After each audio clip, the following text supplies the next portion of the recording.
Well, it's demolition day for the Centennial Mills building, and it's starting with a bang. What people in the area will hear before crews take down the building's water tank with 4 controlled explosions.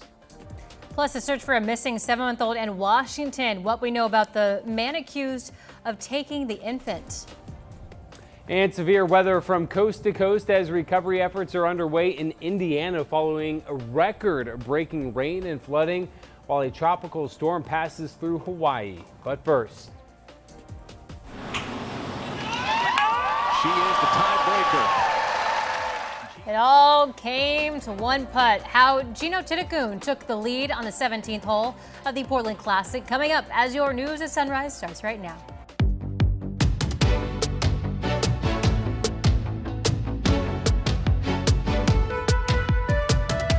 Good morning, and thank you for joining us on your Monday. I'm China Green. And I'm Matthew Herchick. Glad to have you here with us. Rod Hill is standing by with a look at our weather. It was a nice weekend. We've got another nice day in store. Right? Yeah, big hi to everybody I met out at the Portland, the Standard Portland Classic at Columbia Edgewater Country Club. Great crowds out there over the weekend, and of course we're going to have that story as China and Matthew just told you coming up on the golf tournament. Beautiful morning out there. Here's the Salem Sky Camera showing clear skies for you folks. 57. We do have our classic push of low clouds over Portland at this hour. 60 degrees. So far, the clouds not jumping over the West Hills. This is mainly clear out over the Reserve Golf Course from the Explorer Tualatin Valley location.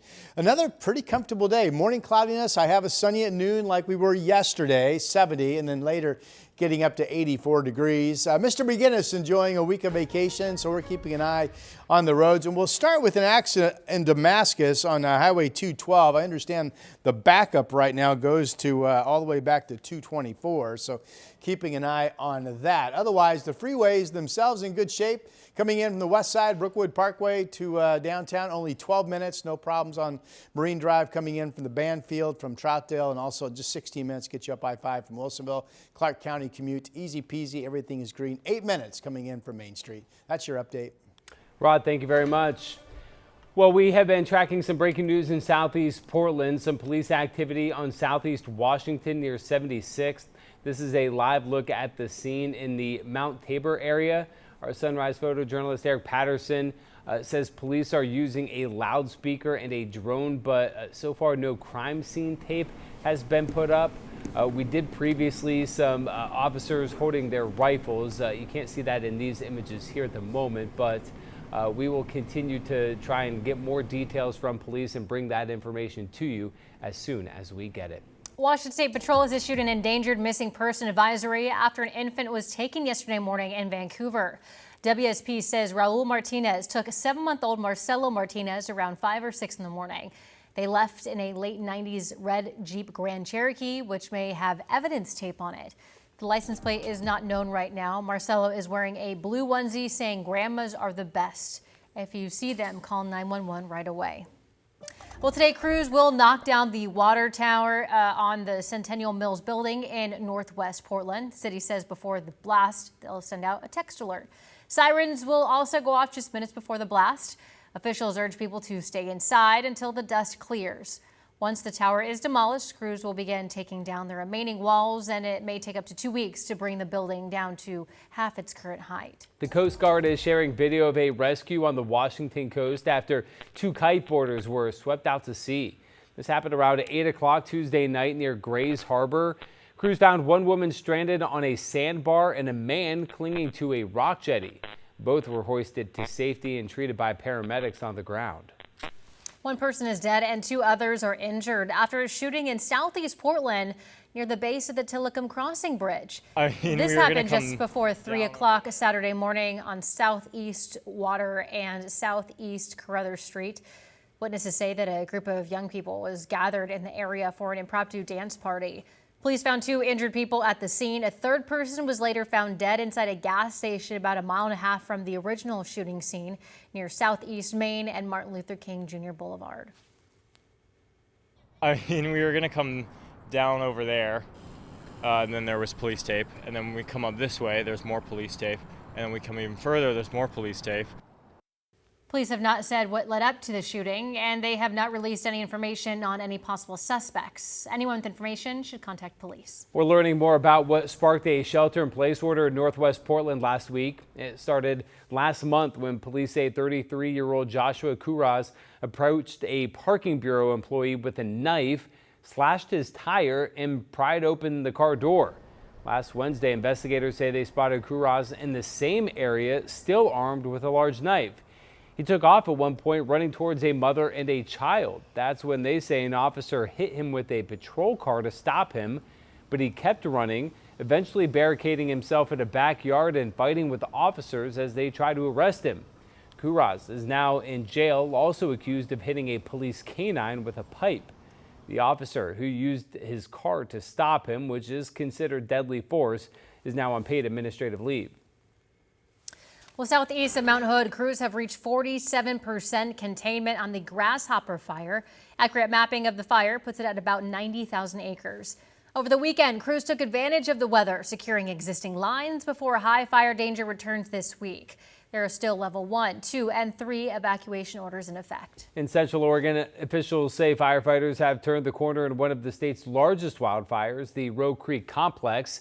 As of Sunday, the complex is 89% contained with no forward progression being reported along the perimeter. Officials say it's burned more than 373,000 acres. Crews are working to secure the edge and mop up hot spots for full containment. With conditions improving, some teams have started demobilizing and heading home. Well, 2 weeks after 3 devastating wildfires erupted around Spokane, that fight also winding down. Most firefighters are now off duty, but not before making a lasting impact in more than just one way. 21-year-old Elysium, who is a restaurant server, lost her home in the fire. She ended up serving a group of firefighters that battled the flames that destroyed her family's home. That night, they left about a $100 tip, but they'd be back again to give her more. I started to tear up a little bit, and I immediately tried to give back, and I was like, I can't take this from you guys. Like, you're already here doing everything you can. Why? I used to be pretty cynical before this, and just people sucked. But then after this, it really changed the way I see people. Altogether, they gave about $1,000. And a quick reminder that you can help out the people impacted by the wildfires. It's through our Northwest Response Fund, which goes directly to the Red Cross. You can scan the QR code on your screen. You can also donate at any of the local U.S. Bank branches. And we want to thank those who have already contributed to that fund. And thank you for your support. Meanwhile, the final round of the LPGA Standard Portland Classic Golf Tournament was quite the show. The finish went down to the wire. On the 17th hole, Gino Titicun sunk that birdie putt to take a one-stroke lead. She fired a final round 64 to finish at 22 under for the tournament. That's one stroke better than the next closest competitor. The top 3 finishers, all from the Philippines. So congratulations to Titicun. And the best golfer in Oregon women's golf history is taking her talents to the LPGA. Kiara Romero earned her LPGA Tour card last week and will give up her final season of eligibility. She earned 20 points through the LPGA's Elite Amateur Pathway program. She leaves Oregon as the only player in program history to be a 3-time first-team All-American. She also set Oregon's single season record for individual scoring average in each of her 3 seasons.